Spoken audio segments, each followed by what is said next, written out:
अस्सलाम वालेकुम स्टूडेंट्स।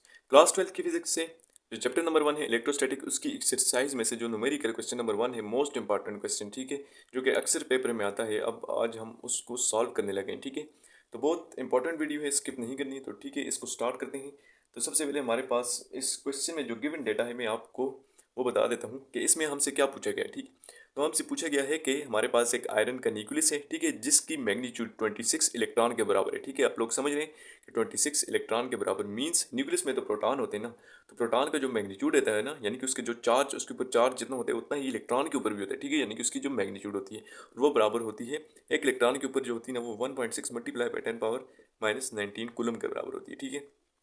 तो इलेक्ट्रॉन के ऊपर भी इतनी ही नहीं, प्रोटॉन के ऊपर भी इतनी ही होती है और इलेक्ट्रॉन के ऊपर भी इतनी ही होती है, यानी कि सेम मैग्नीट्यूड होती है चार्ज की, ठीक है। तो यहाँ पर देखें, उसने कहा कि 26 इलेक्ट्रॉन के बराबर इस आयरन न्यूक्लियस की ताकत है, ठीक है। तो जो चार्ज है, charge on iron nucleus is equal to 26 electron, ठीक है। Means 26 multiply by 1.6 multiply by 10⁻⁻⁹, ठीक है। इलेक्ट्रॉन का क्या मतलब कि इसके पास इतना चार्ज होता है, ठीक है। 1.6 मल्टीप्लाई बाय 10⁻⁻⁹ और कूलम, ठीक है। तो ये हमारे पास इसके आ जाएगा, जब मल्टीप्लाई करेंगे तो हमारे पास आ जाएगा 41.6 मल्टीप्लाई बाय 10⁻⁻⁹ कूलम, ठीक है। तो ये हमारे पास आ जाएगा चार्ज ऑन न्यूक्लियस, ठीक है। उसने सबसे पहले न्यूक्लियस के ऊपर कितना चार्ज है आयरन के वो बता दिया। अब आगे क्वेश्चन क्या कर रहा है कि जो मैग्नीट्यूड है of the force of attraction between an iron nucleus bearing charge Q is equal to 26 electron and its innermost electron, ठीक है। तो उसने क्या बताया है कि जो इसके दरमियान जो मैग्नीट्यूड होगी फोर्स ऑफ अट्रैक्शन की, जो आयरन का न्यूक्लियस है और ये जो इनर मोस्ट इलेक्ट्रॉन है, ठीक है, उसके दरमियान आप फाइंड करें फोर्स ऑफ अट्रैक्शन, ठीक है।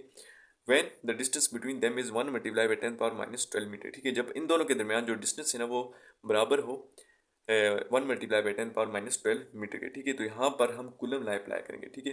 तो चार्ज दूसरा हमारे पास Q2 जो है ना, इसको मैं Q1 कह देता हूँ, ठीक है।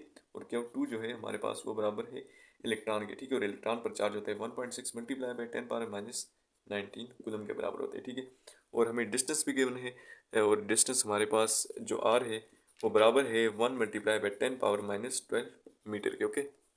अच्छा, इसके बाद हमारे पास जो है ना, अब रिक्वायर्ड डेटा हमसे वो क्या कर रहे हैं, ठीक है, उसको देख लेते हैं। रिक्वायर्ड डेटा जो हमारे पास है ना वो है फोर्स फाइंड करनी है, ठीक है, between this iron nucleus and inner most electron, ठीक है। तो इसके लिए हम जानते हैं कूलम लॉ, ठीक है। तो सोल्यूशन स्टार्ट करते हैं, ठीक है। अच्छा, सोल्यूशन स्टार्ट करते हैं तो हम कूलम लॉ अप्लाई करेंगे, ठीक है। Coulomb law, okay.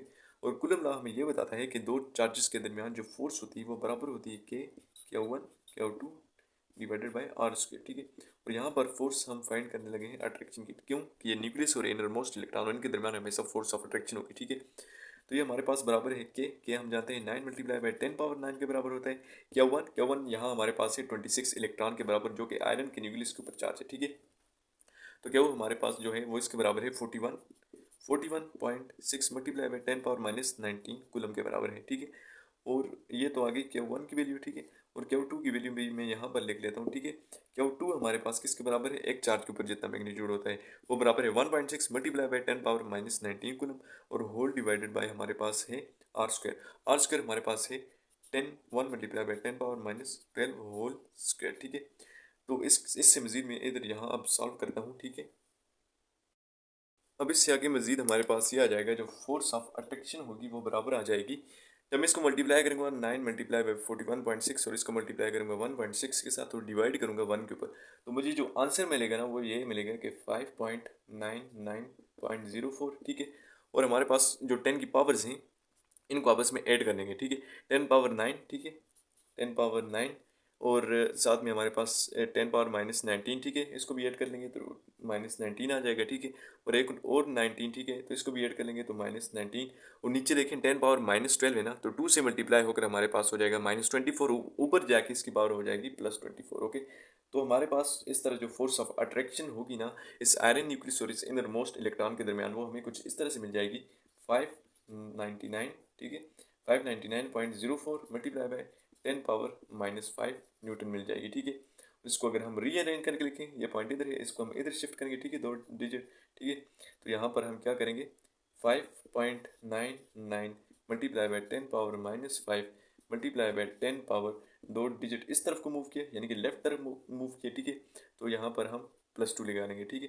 तो f बराबर आ जाएगा 5.99 मल्टीप्लाई बाई 10⁻⁵ +2 मिल जाएगा 5.99 मल्टीप्लाई बाई 10⁻³ न्यूटन, ठीक है। तो 5.99 को राउंड ऑफ करके हम लिख सकते हैं यहाँ पर f is equal to 6 multiply by 10⁻³ newton, ठीक है। तो ये वो फोर्स थी जो आयरन न्यूक्लियस और उसके इनर मोस्ट इलेक्ट्रॉन के दरमियान थी, ठीक है। और उसको हम लोगों ने कूलम लगाकर सॉल्व किया, ठीक है। तो अगर आप कूलम लॉ को जानना चाहते हैं तो यहाँ पर इस कॉर्नर पे आपको आई बटन दिखाई दे रहा होगा जिसमें मैंने कूलम लॉ की कंप्लीट वीडियो बनाई हुई है, ठीक है। आप उस पर क्लिक करके उसे देख सकते हैं, ठीक है। तो इस तरह आप उसे सही तरह से अंडरस्टैंड करके आप लोगों के लिए ये क्वेश्चन कोई भी मुश्किल नहीं है, ठीक है, बिल्कुल आसान है। तो इन करते हैं आज की वीडियो, मिलते हैं फिर किसी नए लेक्चर के साथ, ठीक है। तब तक के लिए अल्लाह हाफिज़।